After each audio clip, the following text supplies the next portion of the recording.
One question to the first person view drones. I mean, we are flooded by videos from both sides showing the really spectacular effects of these drones. But as you know, you only see the successful videos. So you very much, I think, have 10 to 15 flights a day, and then you have two, maybe one is recorded, and that's what you actually put on social media. So from your experience, when we take an average drone team, let's say average training, resources medium, so that means enough available, but no real pressure behind it. What would you say? So how many flights do you need in a certain sector of the front to get successful? Is it 15 to 1, 10 to 1, 5 to 1, or what do you say? So normally a good team, a good equipped team, use depends on the situation, on the mission, between 20 and 60 drones per day. And of course, it depends on the target and the payload, etc. But we say mostly it's like it depends a little bit between 4 and 5 to 1. So you need like 4 drones to have one hit. If this hit is actually working, it's great, but you lost 1 or 2 to EW, maybe one got shut down, another one it's just crashed because if in a first person view drone you don't see much, and if you fly through a wooden area you don't see smaller branches or something like this where your rotors get already entangled. So a lot of countermeasures and of course accidents, but 5 to 1, I would say it's like fair guess. What's about the wild drones, which you can now see since 1 or 2 months more and more often from both sides? Would you say that we can see this all over the front lines, or is it, let's say, in the main directions, let's say south of Pokrovsk, where the Russians are using it? What would you say on that? First of all, both sides using it. I would even say the Ukrainians, that was an Ukrainian idea, which was copied later by the Russians, is my understanding. Yeah, probably could be that way because the Russians have more possibilities economy-wise to adapt faster to such situations. But the problems I have with the cable command drones is they have often seen in the media like the new topic and absolutely hot stuff right now, but it's just another tool in the box. You have a lot of problems with these drones, so you can't use them so accurate and versatile like the regular FPVs drones. But they have the huge advantage that they can fly in EW contested environments. So we regularly use them only to knock out the EW, and then enabling the other FPVs to use this gap of EW in this area to exploit it. Yeah, that makes sense. That makes absolutely sense. Yeah. Would you say that the range is limited to the range of the let's say of the cable? I mean, when you look at some of the videos, you pretty much can see that they are going in a horizontal level, just going through the trees and so on and so on. I mean, I cannot imagine that this will go on for several kilometers. I say maybe 1 or 2 clicks and that's it. Or what's your experience on that?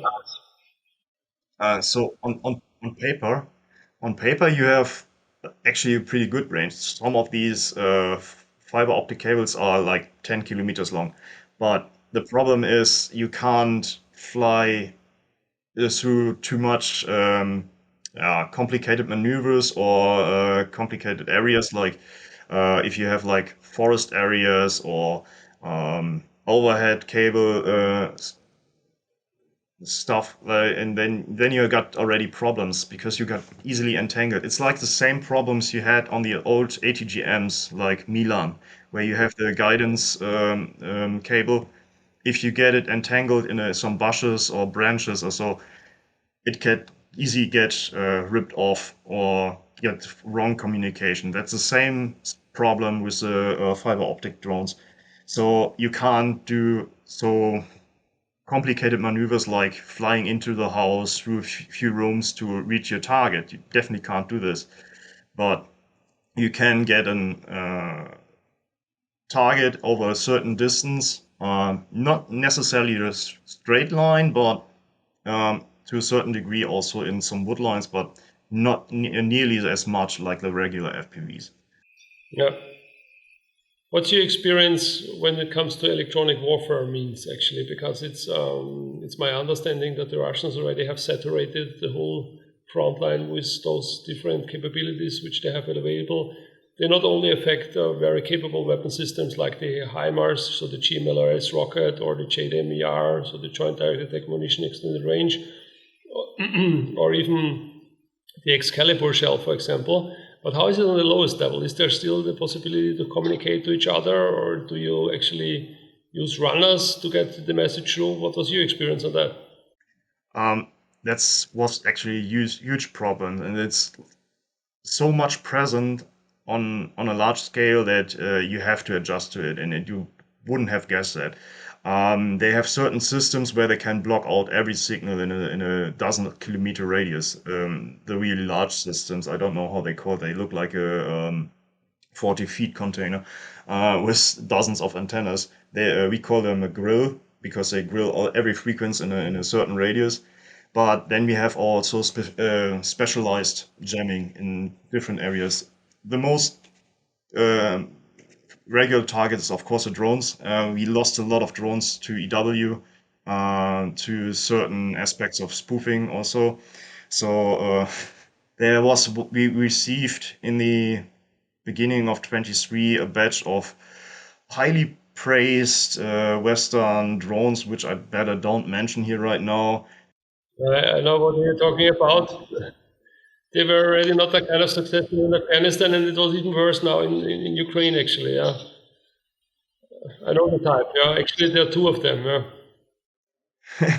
And we lost almost everything of them, every one of them, because they had the Russians found out to spoof them pretty fast, and it was like we used them for maybe 20 minutes, and then they can't. It was every time like we got a certain signal like they had a wrong input, like the system was thinking they are on 9,999 meters, so they corrected with full speed downwards, crashing themselves. It was actually pretty frequent. With the communication, it's not such a big problem, but like with the drones, but mostly probably because everything is focused at the drones. The communication is often still free because both sides use often the same systems. But also, the communication is mostly completely jammed directly before or during an attack, an ongoing attack. Yeah. Therefore, we have the old school system implemented, like what gets reported from every position what happens on the other position. So if you're in a command post and make your assessment about the area, you get different reports. So even if you don't hear from one position, you get input from other units who see this position, and you can estimate what's going on there. So that's one of the regular ways how we got around it. But of course, it's an extra step of work. It delays a lot of command capabilities. So it's still affecting to a certain degree everything. Understood. Yeah. Note, this is one video out of a longer talk between the two. There will be more in the future, so stay tuned. Big thank you to Dr. Colonel Reisner and Buttjer Freimann for this talk. Thank you for watching and see you next time.